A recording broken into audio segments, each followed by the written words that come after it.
একটা দেশ যেখানে একসময় কৃষকরা মাঠে যেত, শিশুরা স্কুলে যেত, মানুষ সংসার করত, কিন্তু সেখানে আজ শুধুই গোলাগুলি, মরদেহ আর ধ্বংসস্তূপ।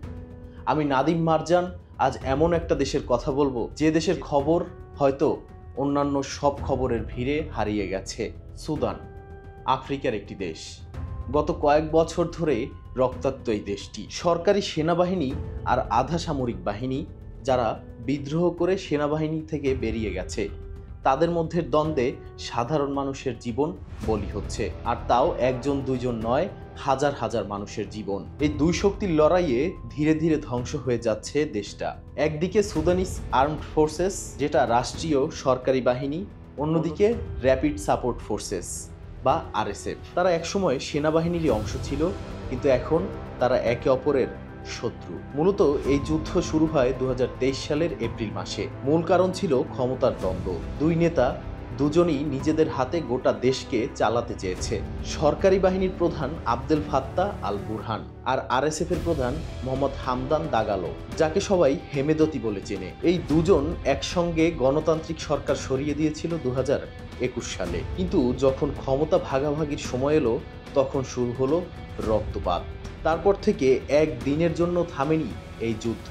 খার্তুম, ওমদুরমান আর পোর্ট সুদান, সব জায়গায় গুলির শব্দ, ধোঁয়া আর আর্তনাদ।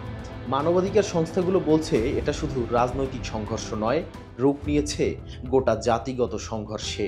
বর্তমানে এই লড়াইয়ের কেন্দ্রবিন্দু হচ্ছে দারফুর অঞ্চল, বিশেষ করে ওই অঞ্চলটির আল ফাশির শহর, যে শহরটিকে গত এক সপ্তাহ ধরে দখলে নিয়ে রেখেছে আরএসএফ। জাতিসংঘ বলছে আল ফাশির শহরে প্রতিদিন শত শত মানুষ নিহত হচ্ছেন। নারীদের উপর যৌন সহিংসতা, শিশুদের অপহরণ, এমনকি চিকিৎসা কর্মীদের উপরও চলছে হামলা। এখন পর্যন্ত 1,20,00,000-এর বেশি মানুষ ঘরছাড়া, আর তাদের মধ্যে 7 মিলিয়নের বেশি মানুষ দেশ ছেড়ে চাঁদ, দক্ষিণ সুদান, মিশর, যে যেদিকে পারছে প্রাণপণে পালাচ্ছে। এই মানুষগুলো ঘর হারিয়েছে, পরিবার হারিয়েছে, তার থেকেও ভয়ঙ্কর, তারা এখন বেঁচে থাকার আশাও হারাচ্ছে। এখন স্বভাবতই প্রশ্ন আসতে পারে, তাহলে আন্তর্জাতিক সম্প্রদায় কি করছে? জাতিসংঘ, আফ্রিকান ইউনিয়ন, এমনকি আমেরিকা, সৌদি আরব, সবাই যুদ্ধবিরতির ডাক দিয়েছে, কিন্তু বাস্তবে থামছে না কোনো পক্ষই। এক এক শহর থেকে উঠে আসছে এক একটি ভয়ঙ্কর ভিডিও। আরএসএফ এর সেনারা লাশ টেনে নিয়ে যাচ্ছে রাস্তায়, হাসপাতালে বোমা পড়ছে, শিশুরা মারা যাচ্ছে ক্ষুধায়। কিন্তু পরদিনই শুরু হচ্ছে আবারও নতুন লড়াই, কখনো গোপনে, কখনো প্রকাশ্যে। প্রতিবেশী দেশগুলো থেকে অস্ত্র পাচ্ছে দুপক্ষই। এর মধ্যেই যুক্তরাষ্ট্রসহ পশ্চিমারা অভিযোগ করেছে আবুধাবি তথা সংযুক্ত আরব আমিরাত আরএসএফকে অস্ত্র দিচ্ছে। সোজা কথা বলতে গেলে আরএসএফকে অস্ত্র দিয়ে হেমদতিকে সহায়তা করে তারা ব্যবসা বাণিজ্য বাড়াচ্ছে। আর এতে বোঝা যায় এই যুদ্ধ শুধু সুদানের নয়, এর পেছনে কলকাঠি নাড়ছে আঞ্চলিক ক্ষমতার খেলা।